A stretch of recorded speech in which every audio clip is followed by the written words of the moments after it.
share buat kita semua. Ya, Anda boleh capture, boleh foto, boleh lain-lain ya. Jadi jenjang pendidikan tadi sudah lengkap dibacakan oleh Pak Boniran ya, sekilas saja. Tadi S3-nya tidak dibacakan, saya khawatir nanti orang bertanya-tanya, ini S3-nya di mana gitu ya. Iya, tadi agak-agak lompat ya. Jadi doktor saya di Satyagama Jakarta, jadi komunikasi pemerintahan. Di situ ya.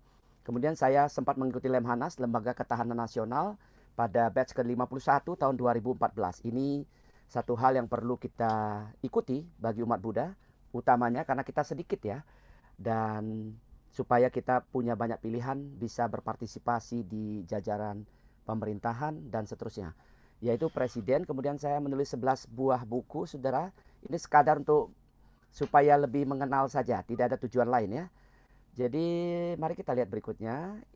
Ya, ini karya saya, ada 11 buku, 8 CD audio, dan saya hobi menulis artikel di koran ya. Ada ratusan koran di lokal Medan, Jakarta, Makassar, Surabaya, dan beberapa koran lainnya. Ya, ini adalah pencapaian saya selama saya hidup sampai saat ini. Mudah-mudahan akan ada lagi prestasi lain yang bisa saya torehkan untuk menantang diri saya menjadi semakin baik dari waktu ke waktu. Ini adalah rekor Asia dari Museum Rekor Asia di New Delhi, India, di mana saya dianugerahi sebagai seorang komunikator nomor 1 Asia. Saya bersyukur untuk ini karena pencapaian ini memerlukan sebuah perjuangan yang sangat panjang sehingga bisa sampai pada tahap ini di tahun 2017. Perusahaan yang pernah mengundang saya untuk berbicara, karena secara dasar saya adalah pembicara publik yang menekuni dunia bicara, motivasi, komunikasi, dan kepemimpinan. Jadi kalau acara-acara keagamaan ini, ya ini termasuk di dalam juga gitu ya. Oke, mari kita langsung ke tema kita dalam waktu yang tidak terlalu panjang ini. Kita akan membahas 3 hal, saudara sekalian, yang kita pentingkan dalam kehidupan, yaitu pentingnya komunikasi, komunikasi pemimpin dunia yang sangat berpengaruh dan kita sudah tahu akibatnya atau akibat dari komunikasi yang dilakukan oleh pemimpin dunia, dan apa dampak kata-kata atau komunikasi secara luas yang kita lakukan terhadap lingkungan dan sebagainya. Mari kita lihat, saudara. Nah, pentingnya komunikasi, ibu bapak saudara yang saya hormati dan para mulia yang saya muliakan, kita lihat bahwa kekuatan sebuah komunikasi itu sangat penting. Jadi hati-hati. Saya akan mengutip beberapa tadi yang Pak Dirjen katakan ya, bahwa betapa pentingnya komunikasi itu. Kalau komunikasi kita keliru, maka hal yang akan terjadi adalah dia akan bisa merusak hubungan kita. Jadi komunikasi yang tidak baik bisa merusak reputasi, saudara. Nah, Anda bayangkan, saudara sekalian, kalau Anda tidak pandai berkomunikasi, maka hubungan Anda dengan orang lain pasti akan rusak. Nah, ketika Pak Dirjen tadi tidak menyampaikan dengan jelas kepada kita, mungkin nanti umat Buddha, utamanya pengurus wihara, akan berkesimpulan mengambil tindakan masing-masing. Hal ini tentu bisa merusak hubungan antara pengurus wihara dan pengurus gugus depan, gugus tugas yang ada di wilayah masing-masing sesuai dengan jenjangnya. Kemudian saudara sekalian, jika Anda sadari betapa pentingnya komunikasi itu ternyata bisa memberikan efek tentang apa? Nilai. Ada nilai yang dia pengaruhi di situ. Artinya apa? Kalau Anda menyebarkan berita tidak benar di luar dari yang tadi Pak Dirjen katakan, maka nilai diri Anda sangat rendah di mata orang yang mendengar, utamanya ketika informasi yang Anda sampaikan terbukti ya sesat dan menyesatkan. Kemudian yang berikutnya, saudara sekalian, kekuatan dari komunikasi, pentingnya komunikasi itu ada di konsumen. Maksudnya adalah ketika Anda sudah belajar komunikasi, jangan berbicara sembarangan. Karena begitu Anda berbicara sembarangan, maka orang menemukan hal yang tidak benar dari apa yang Anda sampaikan, maka dia tidak akan menjadi pelanggan Anda, dalam pengertian orang yang menunggu apa yang akan Anda sampaikan lagi pada lain kesempatan. Ini menjadi soal juga. Dan kemudian pentingnya komunikasi itu menentukan kesuksesan seseorang. Orang sukses atau tidak ditentukan bagaimana dia berkomunikasi. Maksudnya saudara, di zaman ini, di zaman segala sesuatunya sudah daring, sudah online, sudah tidak lagi luring atau offline, maka Anda membutuhkan keterampilan berkomunikasi secara daring. Di sini Anda butuhkan bagaimana cara menyampaikan informasi secara akurat, tepat, singkat, dan jelas. Ini memang diperlukan pembelajaran yang khusus agar Anda bisa sampai pada tahap ini. Kemudian jangan lupa Anda juga akan ditentukan ya dari cara Anda menyampaikan informasi, kesetiaan orang lain terhadap Anda ditentukan oleh diri Anda sendiri.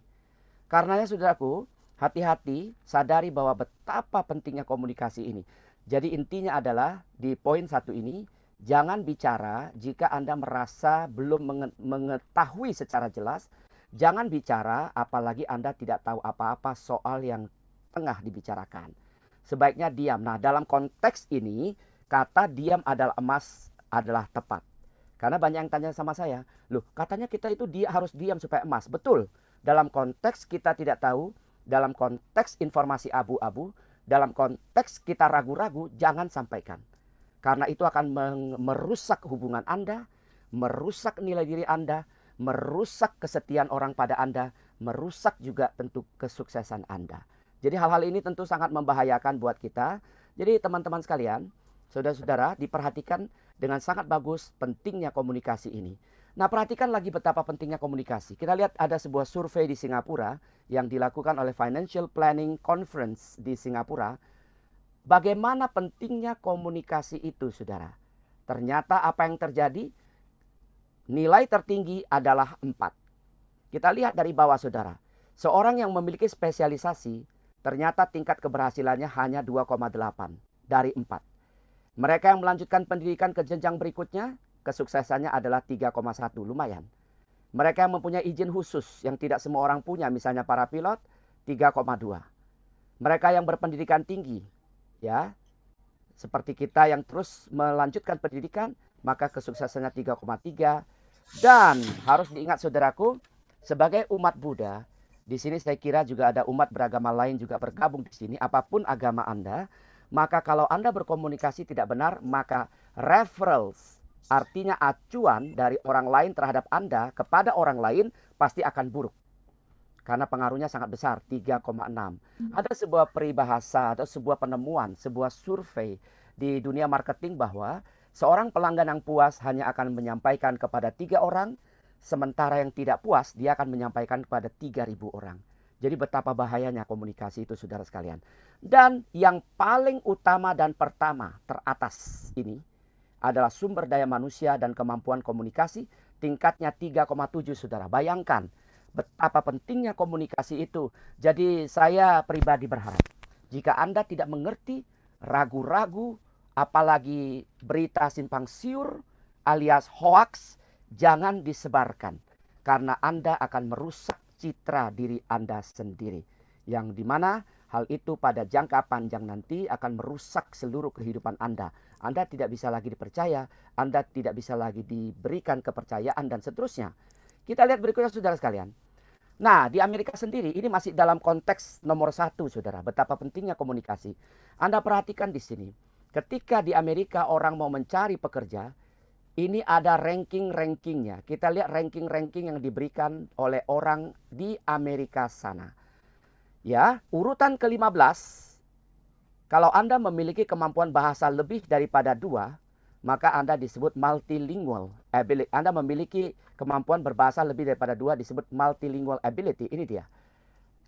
Peringkatnya ternyata hanya 15. Kita lompat ke nomor 7 misalnya, saudara. Ya, Anda memiliki kemampuan bekerja sama yang baik, ternyata urutannya nomor 7 saja. Tapi ketika Anda pandai berkomunikasi, pandai menjaga mulut, pandai menjadi tata krama oral, pandai menjaga verbal, pandai menjaga lisan, Anda akan ada di urutan pertama. Jadi artinya apa, saudaraku? Artinya adalah bahwa ketika Anda melamar sebuah pekerjaan di Amerika, ketika Anda diundang untuk wawancara langsung, hal pertama dan utama yang dilihat adalah bagaimana Anda berkomunikasi dan bagaimana Anda mengomunikasikan diri Anda, kemampuan Anda, kapasitas Anda, kapabilitas Anda, dan seterusnya. Hal ini sangat penting Anda pelajari. Nah, di Australia ini ya, jadi ini saya mencoba memberikan perspektif yang agak luas supaya kita sadar dan tahu betapa pentingnya sebuah komunikasi itu. Di Australia, saudara, di tahun 2006 ada kriteria kunci ketika mereka menyeleksi mahasiswa atau sarjana yang baru lulus dari perguruan tinggi. Apa saja yang mereka nilai, saudara? Ternyata yang keluar adalah 3. Apa 3 itu? Kita lihat.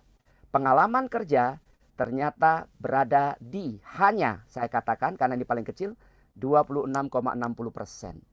Sementara Anda punya IPK tinggi, itu indeks prestasi kumulatif, maksudnya nilai rata-rata, Anda hanya dihargai 35,40%.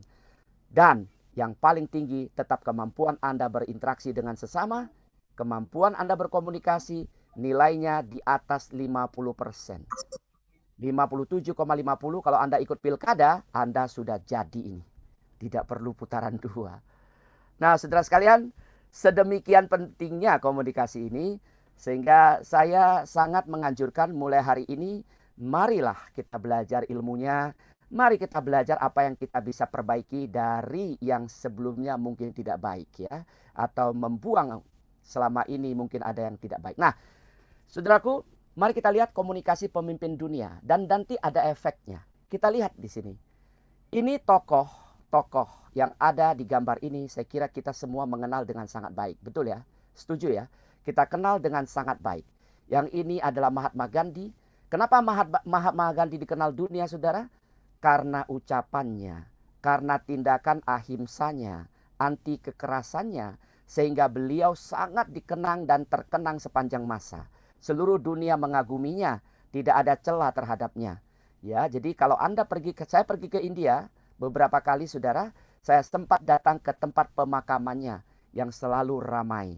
Ya, di New Delhi, India, ibu kota negara India itu.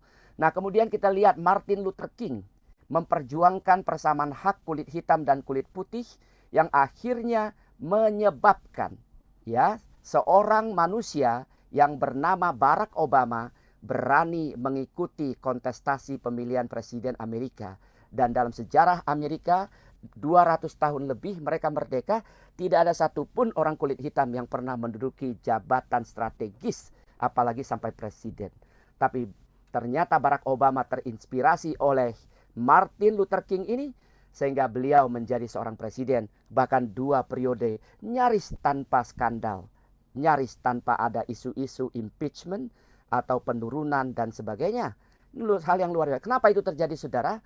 Karena Barack Obama memiliki gaya komunikasi yang sangat-sangat strategis. Beliau tahu ketika berhadapan dengan ibu-ibu saat kampanye, saudara, beliau bisa menggunakan bahasa kaum ibu. Ketika berada di kaum buruh, beliau bisa menggunakan bahasa buruh. Ketika di komunitas guru, beliau juga bisa menggunakannya. Jadi kepiawaiannya menyebabkan tabungan kampanye beliau melebihi target yang sudah ditentukan. Ini satu hal yang luar biasa. Belum ada dalam catatan sejarah seorang tokoh politik yang mampu melakukan sehebat yang namanya Barack Obama ini. Kemudian kita lihat berikutnya adalah Nelson Mandela. Kenapa Nelson Mandela begitu dikenang, saudaraku? Kembali ke soal komunikasinya. Saya bersyukur pada tahun 2004 sempat pergi dengan Pak Yusuf Kala sebagai wakil presiden Pak SB waktu itu ke Afrika Selatan. Saya mewakili pemuda waktu itu, pemuda Buddhis tepatnya. Jadi saya waktu itu pergi ke Afrika dan di situ bertebaran kecintaan mereka terhadap seorang Nelson Mandela yang kemarin meninggal dunia, kita ketahui bersama pada usia 90 tahun. Nah, apa yang dikenang dari Nelson Mandela? Saudaraku, Nelson Mandela seorang pemimpin yang hebat. Beliau mengajarkan cinta kasih yang luar biasa. 18 tahun di penjara tanpa tuduhan yang jelas. Tanpa terbukti secara nyata dan meyakinkan bahwa beliau bersalah. Tapi beliau di penjara selama 18 tahun. Dan ketika beliau keluar dari penjara, beliau mengikuti kontestasi pemilihan presiden di Afrika Selatan untuk pertama kalinya. Dan beliau menang sebagai presiden. Apa yang terjadi, saudara?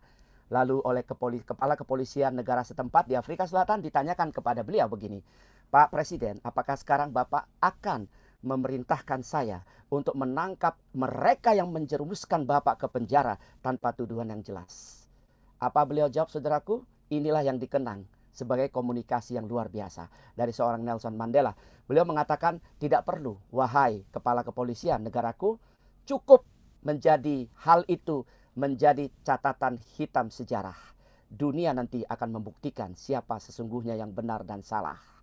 Dan sekarang kita sudah tahu, beliau meninggal dengan luar biasa ya upacaranya. Luar biasa gegap gempita rasa cinta rakyat terhadapnya.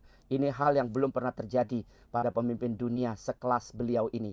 Ya, setingkat beliau ini sebagai presiden. Dan satu lagi saudara, beliau adalah tokoh dunia pertama di luar Indonesia yang sangat mencintai batik. Anda lihat, ini pun beliau ini pakai batik. Beliau selalu pakai batik di mana-mana dan selalu menggaungkan batik, gitu ya. Berikutnya kita lihat Presiden pertama Republik Indonesia. Nanti kita lihat, kita dengar, apakah mungkin saudara bambu runcing bisa memenangkan meriam?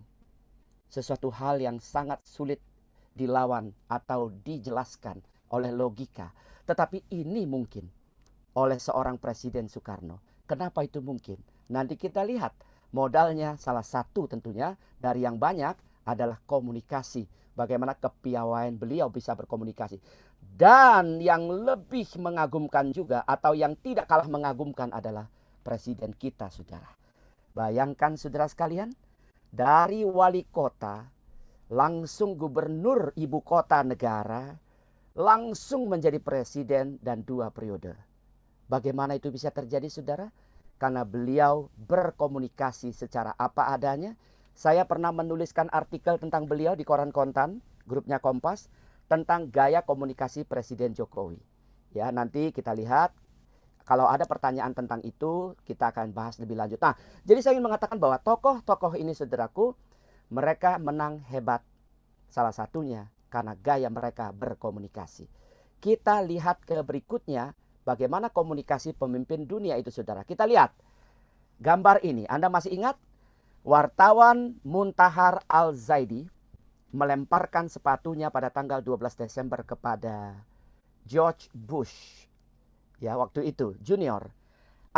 Kenapa itu terjadi? Karena pada waktu itu George Bush selalu menjelek-jelekkan dunia Timur Tengah. Wartawan ini marah, maka melemparkan ini kepada presidennya. Dan apa yang terjadi saudara sekalian? Warga Amerika marah besar karena ini. Ini komunikasi non-verbal atau komunikasi visual. Kita lihat ini, Presiden Hugo Chavez yang sangat tidak suka dengan Presiden Amerika. Sampai beliau berpidato di sebuah forum pada tanggal 16 Juli 2014. Beliau mengatakan kemarin ada setan yang datang kemari. Ya, datang kemari. Dan baunya masih membekas hingga kini. Ucapan Hugo Chavez ini dari Yugoslavia ini menuai protes keras di Amerika. Bayangkan saudara, ucapan itu sangat berpengaruh. Kita lihat, Perdana Menteri paling cantik sedunia, belum pernah ada sampai hari ini. Ya, Yingluck Shinawatra akhirnya masuk penjara gara-gara ucapannya. Kenapa? Karena beliau tidak jujur pada waktu itu tentang pengangkatan salah satu kepala kepolisian di negaranya yang ternyata adalah saudaranya sendiri, tapi beliau tidak mengakui dan mengatakan lain, sehingga dianggap ini adalah penipuan. Dan ada satu lagi, ini mantan ketua DPR kita, juga sangat fatal ketika beliau mengatakan pada nelayan saat tsunami di Mentawai, Sumatera Barat waktu itu. Beliau bilang gini, ada pepatah, kalau takut ombak jangan tinggal di pantai. Orang kondisi lagi kena tsunami, saudara. Diucapkan kalimat begini, oh diamuk masa beliau, saudara. Hati-hati makanya. Sudah lagi kondisi COVID-19. Pak Dirjen tadi dengan bagus, dengan jelas, dengan tepat menjelaskan kepada kita. Ya sudahlah, daripada Anda repot barangkali. Ya kan, tadi kan dikatakan, pemerintah tidak pernah menutup rumah ibadah. Tetapi, ayolah. Daripada Anda repot di rumah ibadah, ya kenapa Anda tidak di rumah ibadah saja? Nah, ini kan menyejukkan. Ya kan? Kalau tidak, bahaya juga itu. Nah, kita lihat berikutnya saudara sekalian. Ini, Anda lihat. Malaysia. Malaya adalah antek-antek imperialis. Ganyang Malaya. Kalian sebut kami Indon, kami sebut kalian Malaysia sucks. Satu lagi kalimat yang legendaris nih. Kita keluar dari PBB pertama di dunia.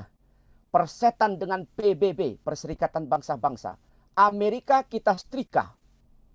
Inggris kita linggis.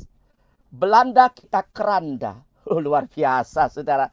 Kalau saya ditanya, berani nggak you ngomong kayak gitu? Nggak berani. Saya nggak berani. Saya tidak berani. Tapi inilah cikal bakal Mahathir Mohamad berani juga keluar ya dengan mengatakan IMF go to hell with your aid. IMF pergi ke neraka tuh dengan bantuan lu. Gua nggak butuh, Malaysia nggak butuh. Itu salah satu inspirasinya adalah berasal dari Presiden Soekarno yang luar biasa ini. Inilah kalimat-kalimat yang bisa buat kita merdeka. Nah, untuk rumah tangga, hati-hati ibu, bapak. Anda kalau suami, kalau istri sudah bicara dengan nada suara oktav 2, suami kalau tidak mau bertengkar, jangan Anda pakai suara oktav 3. Anda habis webinar nih Pak Boniran ya kan. Istri-istri habis webinar pulang ke rumah. Suaminya tanya, "Ma, dari mana Ma? Kok pulangnya agak sore ini tumben?" "Ya tadi baru webinar tuh dengan Mahaprasnya." Nah itu enak tuh. Jadi nggak ada yang naik. Tapi begitu suaminya nanya, "Dari mana aja kamu?" Istrinya jawab oktav di atasnya. "Webinar lah, masa lu kagak tahu sih?" Ah, pasti berantem. Jadi oktav ini penting ya. Ketika Anda berbicara selain konten, oktav suara Anda juga sangat memengaruhinya. Oke, saya percepat ya. Nah, terhadap anak Ibu Bapak, efek dari komunikasi juga sangat bahaya. Anak-anak berumur 1 sampai 5 itu disebut sebagai golden age period.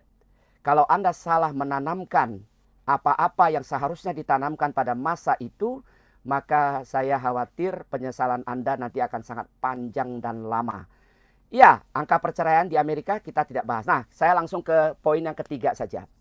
Saudara sekalian, dampak kata-kata. Mari kita lihat efeknya.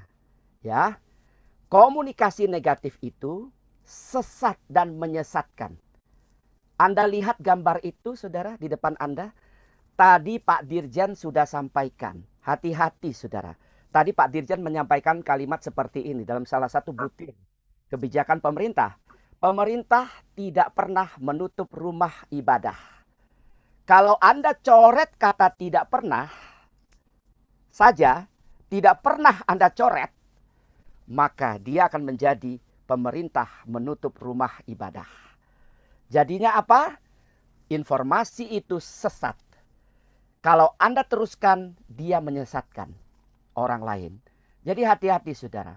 Apa yang disampaikan Pak Dirjen tadi di bagian pertama, kesempatan pertama tadi luar biasa bagus.